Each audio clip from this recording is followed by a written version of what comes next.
बिस्मिल्लाहिर्रहमानिर्रहीम। अस्सलाम वालेकुम। तक़सीम हिंद से पहले की बात है कि लाइलपुर के एक गांव में अजीब वाक़या पेश आया। लाइलपुर यानी मौजूदा फैसलाबाद का एक गांव फाजिलपुर, जिसके लोग मिसालें दिया करते थे। ये अपनी नौइयत का अजीब गांव था, जिसमें मौजूद तमाम घरों के दरवाजे नहीं थे। वजह ये थी कि वहाँ पिछली एक सदी से कोई ऐसा वाक़या नहीं हुआ था जिसमें लोगों की मालो जान को किसी किस्म का खतरा हो।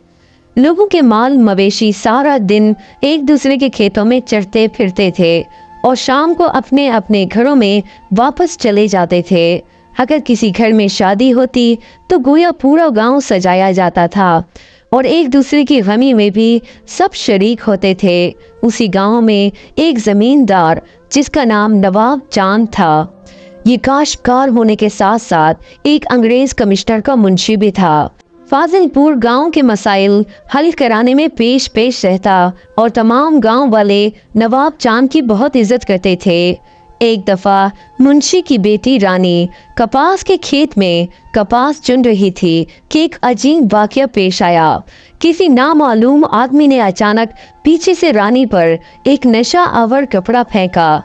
इससे पहले कि रानी मुड़कर उस शख्स को देख पाती, वो बेहोश होकर खेत में गिर पड़ी। उस मलून शख्स ने रानी को दावदार किया, जबकि वो खेत के दरमियानी हिस्से में मौजूद थी और वहाँ किसी की आमदोरफ्त का कोई इम्कान भी मौजूद नहीं था। काफी देर बाद रानी को होश आया तो वो नींद बरहना हालत में पड़ी थी। उसके आधे कपड़े फट चुके थे और उसे इस बात की भनक लग गई कि उसे ज्यादती का निशाना बनाया गया था।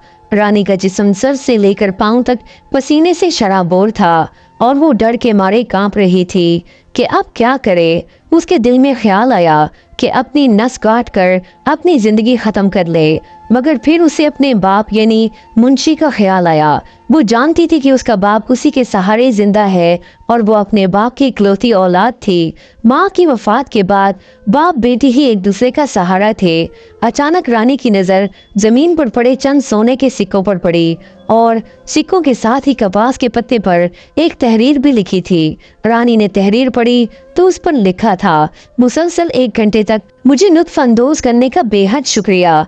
ये मेरी जिंदगी का यादगार घंटा था जिसको मैं मुफ्त में कैश करना नहीं चाहता था, इसलिए उन लम्हों की कीमत अदा की है। ये सोने के सिक्के तुम्हारी कीमत हैं। रानी को कुछ समझ नहीं आ रहा था कि वो क्या करे। वो पत्ता और सिक्के उठाए, कपास के खेतों से अपना आधा जिस्म छुपाया और घर की बजाय काजी की अदालत में जा पहुंची। वो अपने बाप का सामना नहीं कर सकती थी। उसे मालूम था कि अगर उसका बाप रानी को इस हालत में देखेगा तो शायद उसकी सांसें उधर ही रुक जाएं। अदालत में पहुंची तो काजी से कहा, काजी साहब, इस गांव की बेटी पर बहुत जुल्म हुआ है। अगर ये दिन गुरूब होने से पहले मेरे मुजरिम को ना पकड़ा गया तो एक और जुल्म होगा। काजी ने जब रानी को उस हालत में देखा तो गुस्से से कांपने लगा। रानी ने उसके सामने पत्ते पर लिखी तहरीर और सोने के सिक्के रख दिए। काजी ने हुक्म दिया कि इस गांव के तमाम मर्दों को अदालत के अहाते में जमा किया जाए। कुछ ही देर में तमाम मर्द अदालत में जमा हुए और एक माहिर शनासी को भी बुलाया गया जो लिखाई की शिनाख्त कर सकता था। शनासी ने एक एक करके सबकी लिखाई चेक की, मगर किसी की भी हैंड राइटिंग मैच ना हो पाई। रानी का बाप मुंशी भी अदालत में पहुंच गया और बुलंद आवाज में चीख चीख कर कहने लगा कि गांव वालों, आज तुम सब के लिए मर जाने का मौका है। मैंने तुम लोगों के हकूक के लिए जंग लड़ी, इस गांव की फलाह के लिए दिन रात मेहनत की, मगर अफसोस कि तुमने मेरी बेटी को ही तार कर डाला। अदालत में मौजूद तमाम लोगों ने मुंशी से कहा कि ये जुर्म करने से पहले हम हलाक ना हो जाते। हमने ऐसा कुछ नहीं किया। रानी को अपनी सगी बहनों से बढ़कर समझते थे। अदालत में मौजूद एक बूढ़े शख्स ने कहा, काजी साहब, रानी के साथ ज्यादती करने वाला शख्स बड़ा चालाक था। ऐसा महसूस होता है जैसे उसके दिल में इंतकाम की आग जल रही थी, वरना ना वो पत्ते पर तहरीर लिखता, ना ही सोने के सिक्के रख कर जाता। काजी ने मुंशी से पूछा कि तुम्हारा किसी से कोई झगड़ा तो नहीं? जिस पर मुंशी ने बताया कि ऐसी कोई बात नहीं, हमारा किसी से कोई झगड़ा नहीं, ना ही मैंने जिंदगी में किसी से बहस की और दिल दुखाया। सोने के सिक्कों को देखकर काजी के दिमाग में एक तरकीब आई। काफी देर सोचने के बाद काजी ने सिपाहियों से कहा कि पानी का एक बड़ा सा बर्तन लाया जाए। उस पानी को आग पर गर्म किया जाए। मैं देखता हूँ जब मुजरिम को खोलते हुए पानी में डाला जाएगा तो वो अपने जुर्म का इकरार कैसे नहीं करेगा।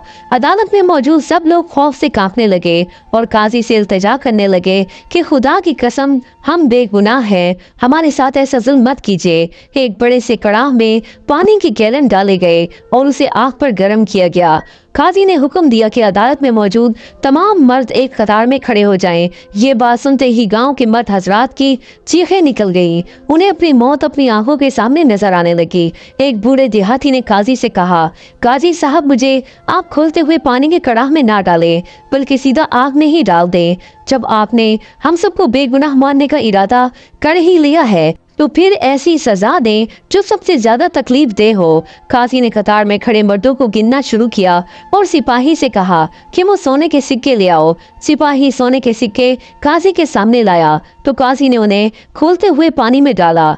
अदालत में मौजूद तमाम लोग काजी पर हैरान हुए कि ये क्या करने जा रहा है, मगर अब उन्हें इस बात का यकीन हो चुका था कि कम से कम हमें तो इस पानी में नहीं डाला जाएगा। काजी ने कड़ाह पर पानी के ऊपर वाली तह पर गौर किया और फौरन सिपाहियों को हुक्म दिया कि इस गांव के जितने भी कसाब हैं उन्हें अदालत में पेश किया जाए। सिपाही जानते थे कि इस गांव में सिर्फ 2 ही कसाब गोश्त फरोख्त करते हैं, जो कि उसी कतार में मौजूद थे जो अदालत के अहाते में काजी के कहने पर बनाई गई थी। काजी ने दोनों को आगे आने का हुक्म दिया। एक का नाम बशीर जबकि दूसरे का नाम मौलवी अख्तर था। काजी ने गांव वालों से पूछा कि आज के दिन दोनों ने दुकान खोली थी या एक ने। सब गांव वाले जानते थे कि मौलवी अख्तर अली जुम्मे के दिन गोश्त फरोख्त नहीं करता, जबकि बशीर कसाब हफ्ते के 7 दिन गोश्त फरोख्त करता है। काजी ने बशीर कसाब को हवालात में बंद कर दिया और सिपाहियों से कहा, इसे इस वक्त तक मारते रहो जब तक ये अपने जुर्म का एतराफ न करे। उन्होंने कसाब को तशद्दुद का निशाना बनाया तो उसने अपने जुर्म का एतराफ कर लिया। सब गांव वाले हैरान थे कि काजी ने मुजरिम की कैसे शिनाख्त की।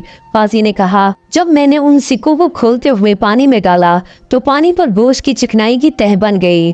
बस मैं समझ गया कि ये काम कोई ऐसा शख्स कर सकता है जिसने या तो कोई जानवर ज़िबा किया हो या फिर फट्टे पर गोश्त फरोख्त करता हो। तहकीक करने पर पता चला कि गांव में आज कोई जानवर ज़िबा नहीं किया गया, तो सारा शक इन 2 कसाब पर ही हुआ। आज चूंकि जुम्मे का दिन था, लिहाजा मौलवी साहब ने आज अपना फट्टा बंद कर रखा था, जबकि बशीर कसाब की दुकान खुली थी। उसने रानी को कपास के खेत में अकेले ही जाते देखा तो उधर से ही रानी का पीछा किया।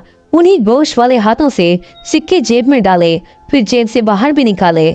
जिस वक्त रानी कपास के खेत में गई थी उस वक्त उसकी दुकान बंद देखी गई, तो उसी पर ही शक गया था और अब तो उसने अपने जुर्म का एतराफ भी कर लिया। कसाब के इस जुर्म की इबरतनाक सजा दी गई। उसे सिपाहियों ने पकड़कर उसे खोलते हुए पानी में डाल दिया गया। सब देहातियों ने अपनी आंखों से उसे तड़पते हुए देखा और उसके बाद फाजिलपुर गांव में ऐसा वाकया दोबारा पेश ना आ सका।